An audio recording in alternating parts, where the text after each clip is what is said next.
Hi, this is Levi. Before we get into this episode, I wanted to take a quick minute to introduce a few of the other podcasts in the WCF Podcast Network. Tom and Naomi are exploring how we interact in our ecclesial relationships in From the Platform.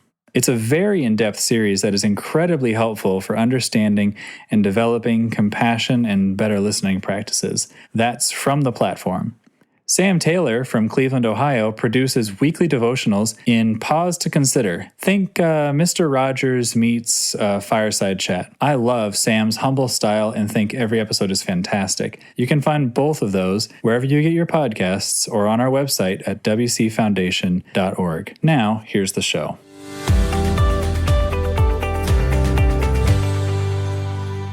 Welcome back to A Little Faith. This is a podcast sponsored by the Williamsburg Christadelphian Foundation. A Little Faith podcast explores both the challenges and hope of living a life of faith. I'm Steve, and I'm here with the wonderful Carmel Page, who is a professional storyteller. Today, we're going to be talking about the art of storytelling and why Jesus was such a fantastic storyteller. Carmel is going to share some examples of how she has brought Bible stories and concepts alive to her audiences. So tell me, how did you become a professional storyteller? Well, when I left school, I actually worked in childcare for 10 years.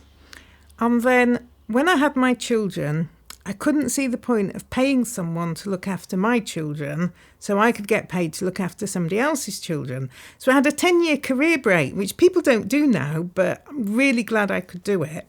But during that time, I retrained in the arts.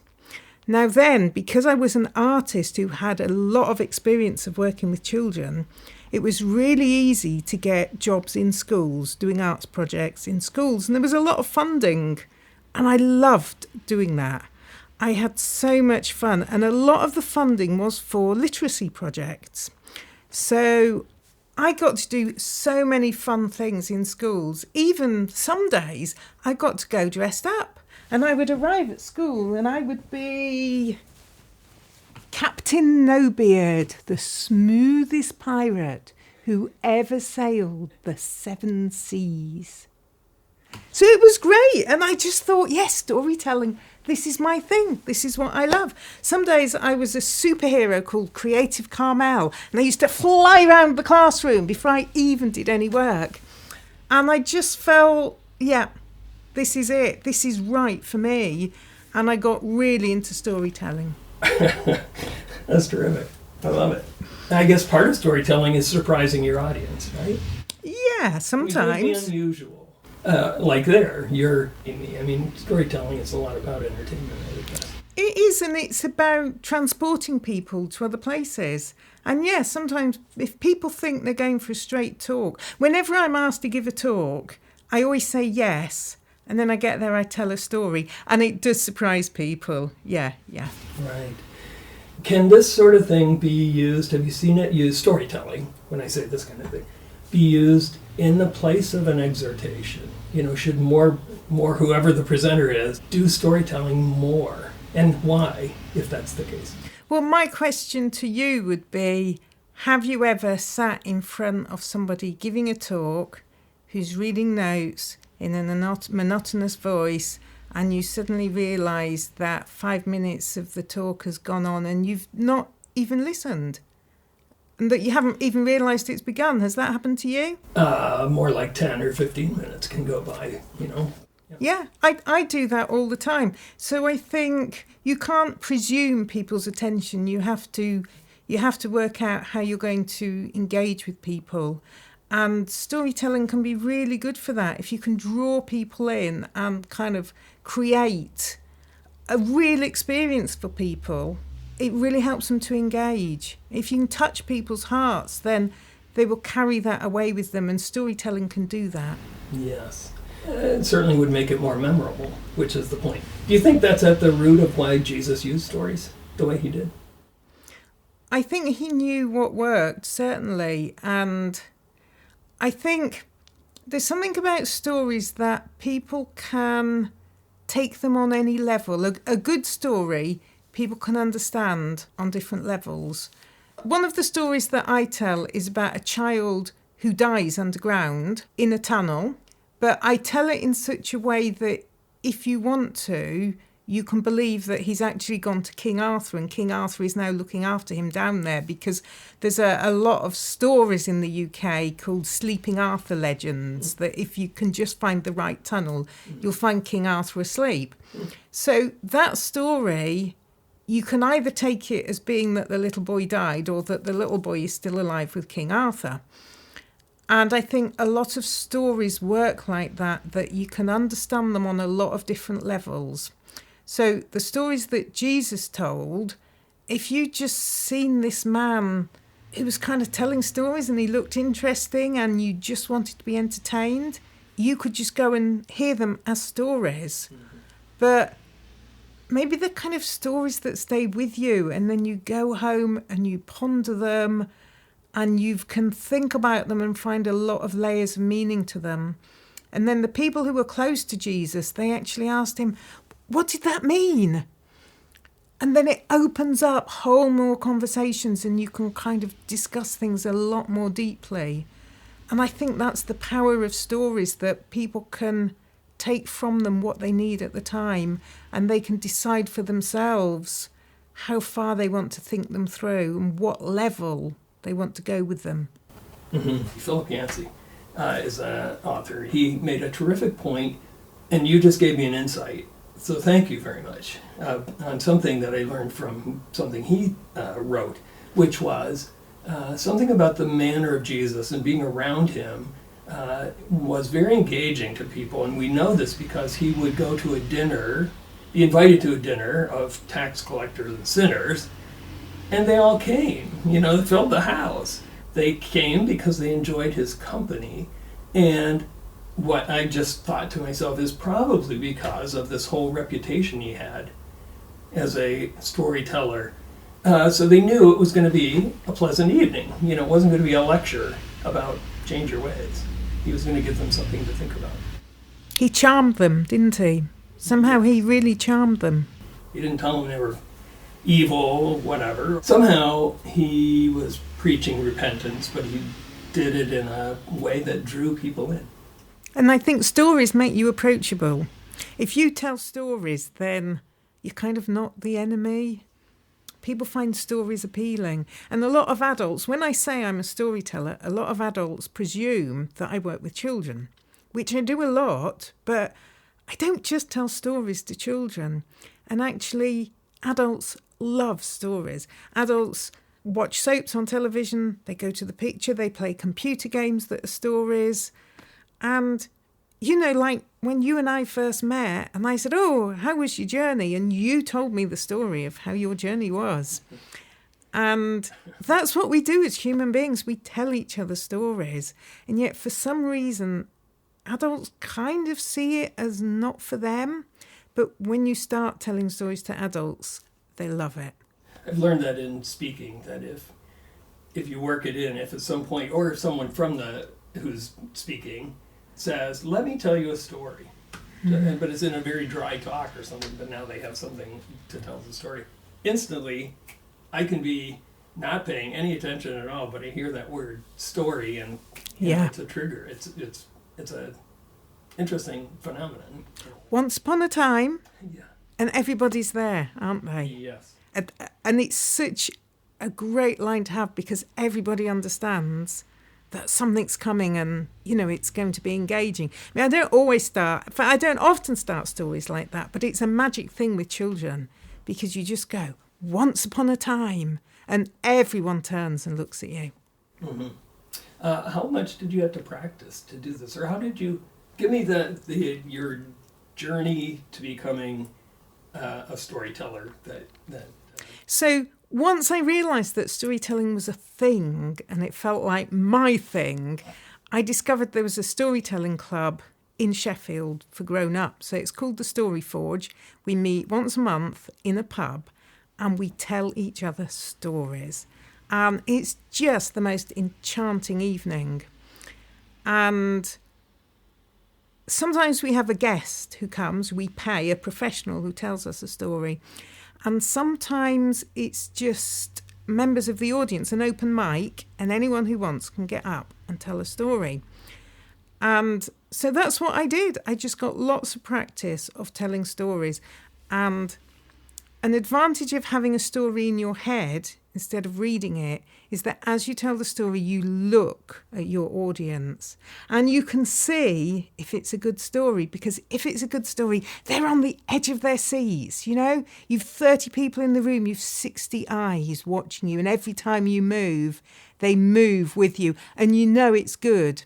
But if they're not looking engaged, you know you're not doing it right. So you learn by having an audience. That's how you learn to tell stories.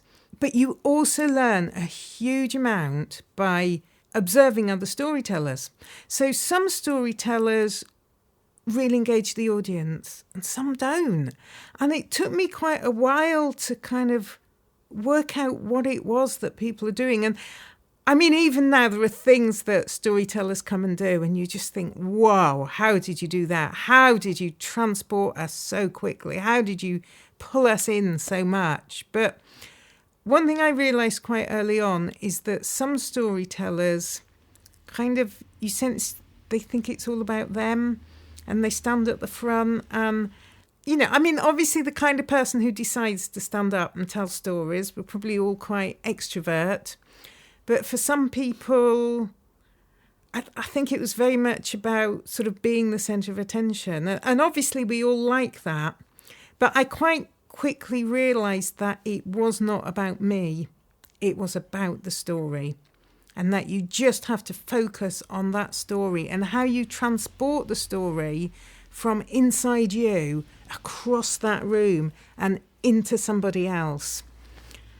And so I really focused on how to make my stories as good as I could. And then I realised it wasn't really about the story at all. It's actually about the audience. Because without the audience, a story is nothing. So I really thought about, you know, how do I reach out to that audience? How do I, instead of thinking about what the story meant for me, thinking about how can I make this story meaningful for that audience? And when I kind of thought all those things through, I've kind of come full circle and back to a point of thinking, actually, it's about me. It's about how I create that material, and it's about how I deliver that material. So these are original stories that you tell? I tell all sorts of different stories. So lots of different stories. Some of them would be traditional stories that I tell.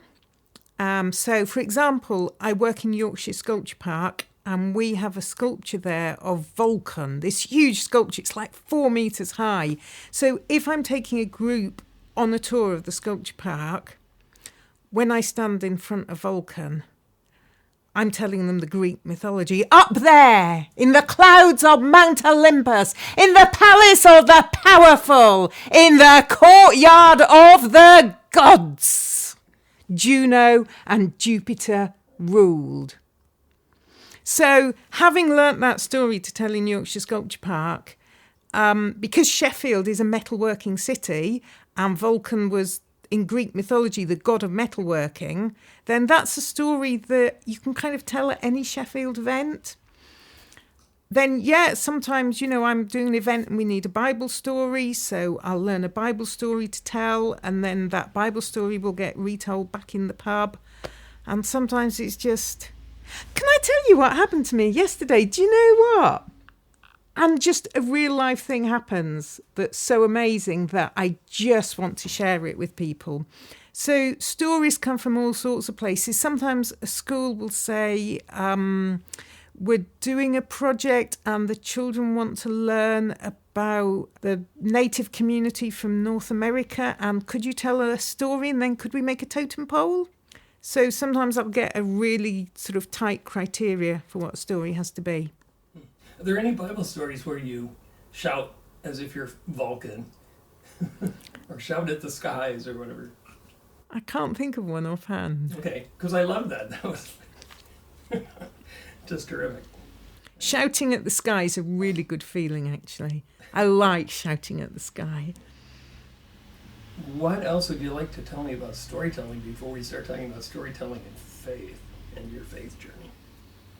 Because I'm learning a lot, actually. I'm thinking that I should tell more stories when I'm supposed to be just speaking. Although I do to some degree. I act things out a little bit because I can't help myself. You're onto something here in terms of making presentations more listenable and memorable.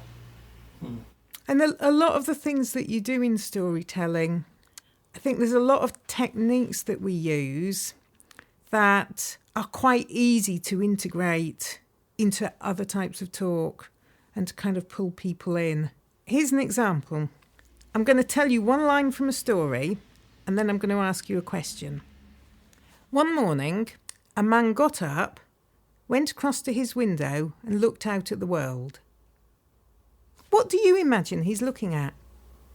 I saw a picture of Scrooge on Christmas morning looking out, but it's sort of in my head at this particular point. So he's looking at old England, and he was about to see the boy. Sorry, this is down below, and he says, one of my favorite phrases these days is, "Then it's not too late." Like, ask something, what? Anyway. So you've come to the UK just before Christmas, and somehow you've got this story in your head. That's really interesting. Normally when I ask people that, what they imagine is what they see when they look out of their own window. Now I'm going to tell the story again. I'm going to change one word, and I'm going to ask you the same question. Okay. One morning, a man got up, moved across his spaceship, and looked out of the window at the world. What did he see? He saw the blue planet. Yeah. I've changed one word in the story, and you've gone from seeing something completely different to what I wanted you to be looking at to seeing exactly what I want you to imagine. Right. So by using one word, I've completely changed what happens inside your head. Yeah. And all I did was I gave you a setting. I said it's a spaceship. Right. But Powerful. what's changed in your head is huge, isn't it? Yeah. Absolutely huge. So by making it clear what the setting is, people can visualize what's happening much more clearly. So that's just one example. Mm-hmm. So I guess we can jump to that. So how has storytelling been a part of your faith journey? About 5 years ago, I booked to go on a camp called Wick Camp because I thought it'd be great to take the youth club on a camp. And when you fill in the booking form, there's this little slot that kind of says, well, what have you got to offer? Can you do anything? And if you don't fill that slot in, you end up on toilet cleaning duty. So I was like, right, what can I do? And I thought, I'll offer to do some workshops on storytelling. That seemed a sensible thing to offer. And then they suggested that if I taught some people to tell a story during the family praise session, perhaps they could tell the story. And I said, yeah, that's great. That's really good for them to be able to actually have an experience of learning and performing. And somehow there was a miscommunication, and just a couple of weeks before camp, we discovered that they thought I had offered to lead the praise service. Now, that is hilarious because I'm the world's least musical person, okay? If you play two notes on the piano next to each other, I can't even tell them apart. So the idea that I would lead a praise service was just so ridiculous. And I just said, I'm sorry, no way can I do this. And they were like, don't worry, we'll find someone else to do it. And then I thought, well, hang on a minute. There is a band there. I already knew that it was a band to play the music. And I thought, if somebody has got to put together a praise service with only a few weeks' notice, and if you thought I could do it, and if I've got a band, I'll do it. So I said, yeah, I'll do it. And then I thought, okay, what do I know about praise? And nothing musical, because I'm just not a musical person. I don't have a CD collection. I don't play music in my car. Just not a musical person. But the first thing that came to my mind was football, because when people watch football, they get huge praise. They cheer on. I thought, that's how we should praise God. We should have that enthusiasm and that energy. So in the service, I got everybody who had ever wanted to score the winning goal in the World Cup to come up to the front. And every one of them, adults or children, boys and girls, got the chance to, we just did fantasy football. They got the chance to kick an imaginary football into the net at the back of the tent. And I got the audience to cheer for every child. And we got this huge cheering going. And then I said, that's how we should praise God. And you know the thing, I don't know if they still do it, but where you hold up your football scarf as you're cheering on the crowd and you're swaying. So I got everybody to put their hands up. And we sang, I think it might have been as the trees of the field clap their hands. I can't remember, but we sang some really uplifting songs. And we talked about the kind of power and energy of praising God should be like that. And then the next one I did was I talked about fireworks, because I love that thing when you're all together on bonfire night and the firework goes up and you all go, ooh, and then it explodes and you all go, ah! And I love it, the way people do that in unison. So I talked to the audience about how we praise fireworks in unison, and we all do it together. And we had these imaginary fireworks. So I got the children to say what colour they were going to be and how many explosions. And we all imagined. So we had indoor fireworks in this marquee. And I had everybody going, ooh, ah. And then we sang again. And we talked about doing things together. And then I said, is there anybody in this marquee in possession of a baby? I was just hoping that somebody who had a baby would be prepared to come to the front and hold up the baby. And this lovely family got this baby, and this mum just walked forward and she put this child in my arms. This little boy who's about 3 months old.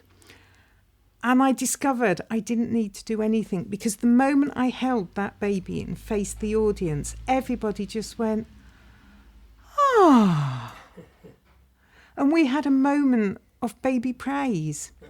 And I just talked about how when you're on a camp, it can be really kind of euphoric and exciting, but next week we'll all be at home and we won't have these big kind of communal sing-songs, but there can be things in your life that just touch your heart, like holding a little baby, and how sometimes praise is really quiet. And we sang. I sat there holding this baby and everybody sang, "Be still, for the presence of the Lord is gathered all around." And it was just beautiful. I could cry now actually talking about that moment, because it was so beautiful. And the service ended and I knew I'd done a good job, which surprised me, because who would have thought I could do a praise service? And then some people came up to me and some of them were in tears and they hugged me and they thanked me, and then kind of more people came. And I was completely overwhelmed by what happened afterwards, because I hadn't sort of seen that coming, but so many people wanted to come and talk to me about the experience they'd just had. And yeah, that I was bowled over by that. And I remember later that evening, I kind of went out of the marquee and had a bit of time out to myself. And I remember later that evening thinking, I need to go to the back of the marquee where the food is and get something to eat. And I need to go to the front of the marquee and get the bag I left there. And then I'm just going to go to bed and have an early night and just kind of let that settle. And it took me 2 hours to walk from the back of the marquee to the front of the marquee, because everybody wanted to talk to me. And I remember the next day saying to my friend, why was that such a big deal? Anybody could have done what I did. And she said, no, they couldn't. And also people started saying, will you come to my church? Will you come and do some stories? Will you do a praise session with us? So that just changed everything. The following year, Whitcamp got in touch and said, are you coming again? Are you going to come again? Please come again. And I was like, oh, I suppose, do you want another praise thing? They were like, yeah, please, because you have the ability to take people on a journey. And I thought, I don't know what she means by take on a journey. And I thought, oh, we could go on a train ride. So the second year I got everybody on a train ride, and I got everybody doing all the sound effects. We had all the woo woo woo woo. We got everybody being a train, and I taught them about bogies. The connections on the wheels of an old steam train are called bogies. So we got everybody being bogies, going woo woo. And we set off on the train, and as we were going, we looked out at God's creation, and we sang All Things Bright and Beautiful. And then the train got to the harbour, and we got onto a boat, and beautiful sunny day, and we all sailed off on this boat, and then a storm came, and we made the storm. We had claps of thunder and with lightning. We had rain coming down, really loud storm, and people were getting tossed about and thrown around. We didn't lose anybody. The storm stopped, and it was quiet. And in the quiet after the storm, we counted our blessings. And we sang the song, Count Your Many Blessings. And in between each verse, we passed the microphone around. And everybody had the chance to say what blessings they had. And we counted them. And then we sang another verse and we counted more blessings. And I think we got something like 123 blessings. And it always felt to me in the past when I've sung Count Your Many Blessings, like, why aren't we counting them? We're singing about them. And it was such a lovely experience to count them. Anyway, then the boat got into harbour and there was a hot air balloon waiting for us. So we got inside it. Of course. Obviously. In fact, I think we might have inflated it ourselves. We did a bit of... and we inflated this multicoloured hot air balloon. And we went up to meet the Lord in the air in a hot air balloon. And we sang, And He Shall Reign. So, yeah, they'd said you can take people on a journey. So I took people on that journey. And then we had to come back down to earth, to Wick Camp. But we just thought about the journeys that we can have together, and the journeys in our futures. But then they wanted me to go back the third year, and I was like, I have no idea what to do now. And I got inspiration one Sunday morning for what to do, sitting in a terrible talk. This man was doing one of those talks when you're just reading from your notes. And I was telling myself, you must listen, you really must listen. And actually this man made a joke in his talk that was like a racial slur. And he just said things which were so depressing. And I sat there and I thought, where is the joy? Why is there no joy in your talk? You are just depressing me so much. And then I thought, no, it's not fair to criticise him. Could you do a talk about joy yourself? Actually, that's quite hard, isn't it? Do a talk about joy. And I thought, I know what I would do, because one of the stories that I do, it's like a performance piece, is called The Flight of the Teddy Bears. And I thought, that brings people joy. And I actually wrote it the year that my son broke his wrist on the first day of the school holiday. And it goes, if you go swinging off a swing and you go flying through the sky, it will break your wrist and it will make you cry. If that happens to you, you will ache and groan. But it won't hurt a teddy, because they haven't any bones. Teddy bears love flying. It's a well-known fact. You can fly bears to your friends, and your friends will fly them back. And then we just have an enormous teddy bear fight. So, yeah, it's a completely bonkers performance that I do, but I basically give an audience permission to have a teddy bear fight.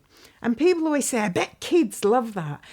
Well, they do, but actually kids often get permission to do things like that. Grown-ups love it more than kids, because how often as a grown-up do you get to have a teddy bear fight?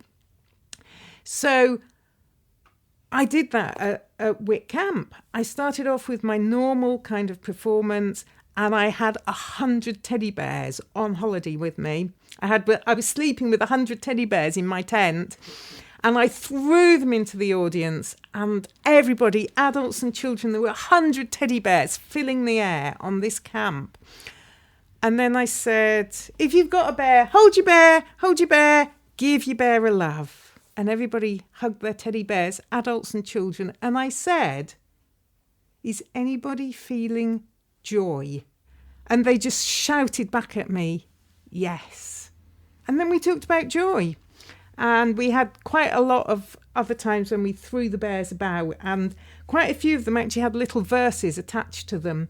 And we read out these verses about joy in whatever order they came. And we talked about the fact that we're actually told to be joyful. So it's not like other people are responsible for our joy. We actually should be responsible for our own joy.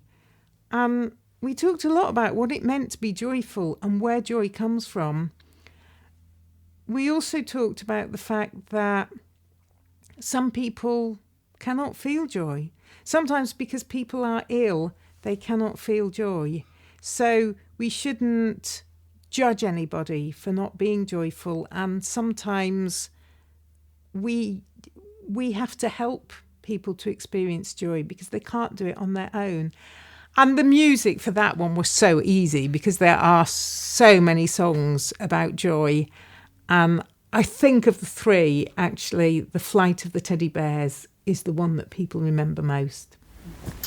Yeah, joy. I know what you're saying because our family's been talking about that a little bit in terms of joy at our service or that sort of thing. And I think, okay, what am I joyful for? I look at it and I go, well, I'm being saved, which should be a joyful kind of thing, but I don't feel it particularly. Why do you think that is? Why don't I, or why don't we, know how to experience joy? I think partly because joy is an emotion, and certainly, here in the UK, we're not great at talking about our emotions. I think also because we confuse joy with happiness, and you can't be happy all the time. Emotions kind of have highs and lows, but I think joy should be able to kind of spread itself through all of that. But I think it's when you realise that we're not responsible, that other people are not responsible for our joy, we're responsible for it, you think about it differently.